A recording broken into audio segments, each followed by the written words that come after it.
लोग नमस्कार। तो आप लोग कैसे हो? उम्मीद है कि आप लोग बहुत अच्छे होंगे दोस्तों। तो आप लोग बीच में कुछ फिर से आप लोग जो नया आप लोग जो वायरल टॉपिक पर आप लोग बीच में लेकर आ गया हूँ, सुपर स्टार प्रमोद कर, इसीलिए आप लोग वीडियो के अंदर देखेगा तो भी आप लोग को पता चल गया दोस्तों कि कौन सा वायरल टॉपिक। बता दो दोस्तों, बताता हूँ कि सुपर स्टार प्रमोद आप लोग जो सॉन्ग बहुत जल्द आने वाला है, लेकिन आया नहीं, लेकिन वायरल टॉपिक है मैं नहीं तो कौन बे। बहुत ज़बरदस्त, बहुत बड़ा क्रिएटर आप लोग जो खूब वायरल चल रहा है, मैं नहीं तो कौन।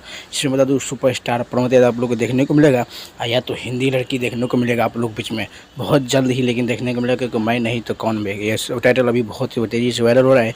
इसमें आप लोग जब देश प्रेमी और आप लोग बीच में गुंजन सिंह का भी आएगा आप लोग बीच में।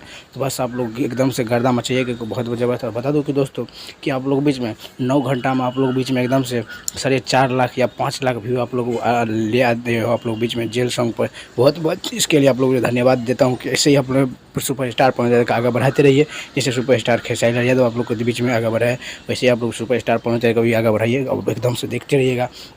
जेल सॉन्ग जाके नहीं देखे जो तो जाके देख सकते हो जेल सॉन्ग, और श्वेता मैनन और सुपर स्टार प्रमोद है 369 पर जेल सॉन्ग आया है तो देख सकते हो। और हमारे चैनल पर आए हो तो चैनल को सब्सक्राइब तक देख कर लीजिएगा। तब तक मिलता हूँ।